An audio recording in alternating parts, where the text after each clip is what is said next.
Hello friend, स्वागत है आप सभी का हमारे चैनल जीएस स्टडी गार्डन पर। आज हम लोग ईवीएस एनसीईआरटी बुक का निचोड़ का पार्ट देखने वाले हैं। चलिए वीडियो शुरू करते हैं। वीडियो अच्छा लगेगा तो लाइक कर दीजिएगा। अगर आप लोग अभी तक हमारे चैनल को सब्सक्राइब नहीं किए हैं तो प्लीज़ चैनल को सब्सक्राइब कर लीजिएगा। आज हम लोग कुछ महत्वपूर्ण टॉपिकों से बनने वाले जो कि अक्सर एग्जाम में आ जाते हैं उसका वन लाइनर देखने वाले हैं। पूरा निचोड़ है यार। जैसे चांगपा के बारे में अगर आप लोग देखेंगे तो यहाँ से जितने भी प्रश्न चांगपा से बनते हैं, इतना अगर आप लोग अच्छे से याद कर लेते हैं तो आप लोगों का 1 नंबर चांगपा से अगर प्रश्न आता है तो पक्का हो जाएगा।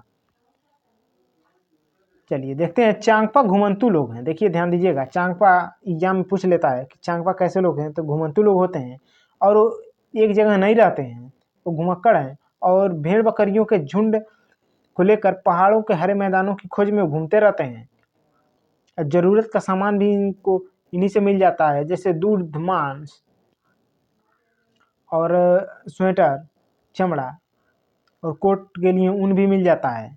इन इलाके में 5,000 लोग रहते हैं। देखिए एग्जाम में पूछ लिया है कितने लोग रहते हैं, तो उन इलाके में जो है 5,000 लोग रहते हैं। भेड़ बकरियां ही इन लोगों की सबसे बड़ी पूंजी है, क्योंकि इन्हीं को ये सब चराते हैं, इन्हीं से अपना जीवन यापन करते हैं। तो भेड़ बकरियां जो है इनकी सबसे बड़ी पूंजी होती है। चांगपा लोग खास तरह की बकरियां पालते हैं जिन बालों से पश्मीना ऊन बनती है। देखिए जो बकरी पालते हैं सब चांगपा लोग, उसी से पश्मीना ऊन बनती है और यह चांगतांग इलाके में पाई जाती है। कई बार पूछा जा चुका है कि ये किस इलाके में पाई जाती है। चांगतांग इलाके में पाई जाती है। चांगपा की भाषा में चांगतांग का अर्थ होता है इसी जगह जहाँ बहुत कम लोग रहते हैं। तो देखिए चांगपा से प्रश्न बनेंगे तो यहीं से बनते हैं, इसी में से आप लोगों को घुमा फिरा कर दे देगा। चलिए नेक्स्ट देखते हैं। चलिए करा, जितनी ठंडी और ऊंची जगह होगी इन बकरियों के बाल भी उतनी ही ज़्यादा नरम होंगे। इसलिए चांगपा जो है इतनी मुश्किल हालात में भी ऊंचाई पर रहना पसंद करते हैं।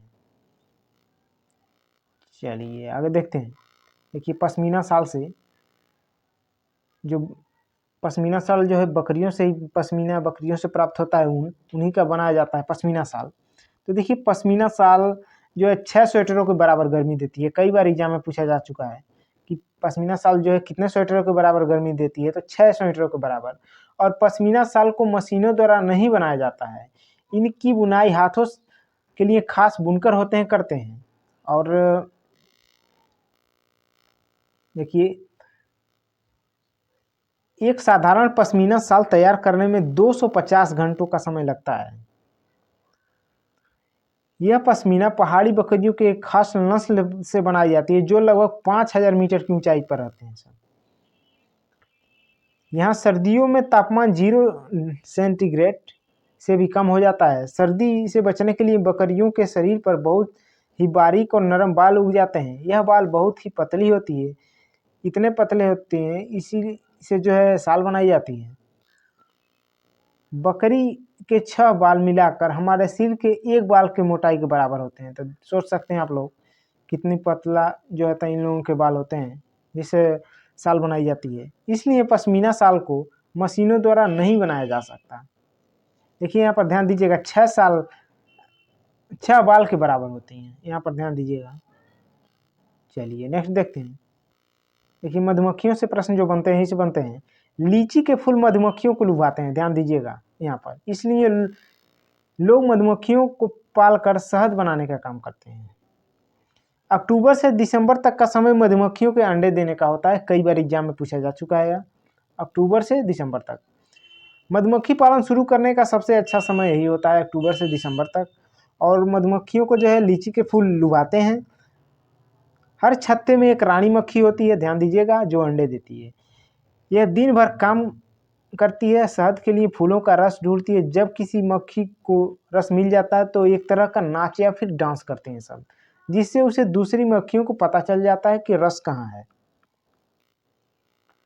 छत्ते में कुछ नर मक्खी भी होते हैं, वे छत्ते के लिए कुछ खास काम नहीं करते हैं, ध्यान दीजिएगा। कुछ नर मक्खी होते हैं लेकिन कुछ खास काम नहीं करते हैं। कई बार आ चुका है यहाँ पर।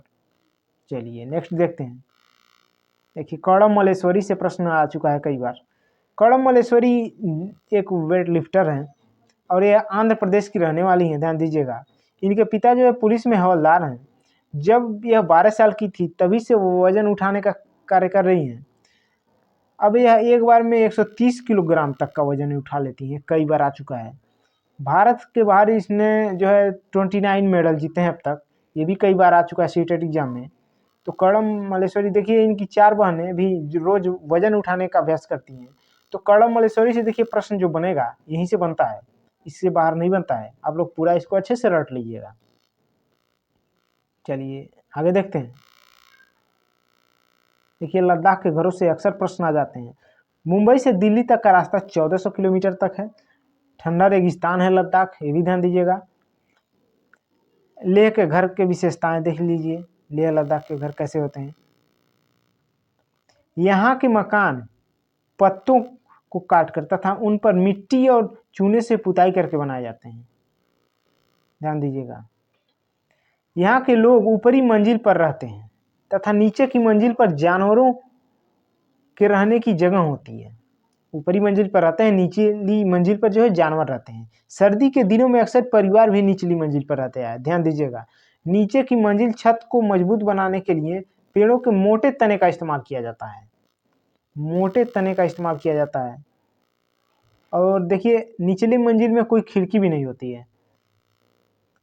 यहाँ पर सभी घरों की जो छतें होती हैं समतल होती हैं और छत उनके घर का सबसे महत्वपूर्ण हिस्सा होता है। गर्मियों की तेज धूप में ही बहुत सारी फल और सब्जियां सुखा ली जाती हैं। मोटी मोटी दीवारें, लकड़ी के फर्श और लकड़ी की छत ठंड से बचाने के लिए उपयुक्त है। तो ये छतें जो होती हैं लेह लद्दाख की, ये समतल होती हैं, कई बार एग्जाम में आ चुका है। और देखिए निचली मंजिल पर कोई खिड़की नहीं होती है। ठंडी के मौसम में जो है नीचे जानवर भी रहते हैं और परिवार भी रहना शुरू कर देते हैं सब ठंडी के मौसम। बाकी गर्मियों में ऊपरी मंजिल पर रहते हैं।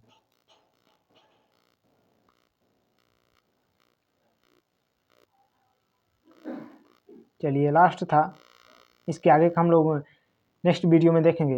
वीडियो अच्छा लगा हो तो लाइक कर दीजिएगा। अगर आप लोग अभी तक हमारे चैनल को सब्सक्राइब नहीं किए हैं तो प्लीज़ चैनल को सब्सक्राइब कर लीजिएगा। वीडियो देखने के लिए आप लोगों का बहुत बहुत धन्यवाद।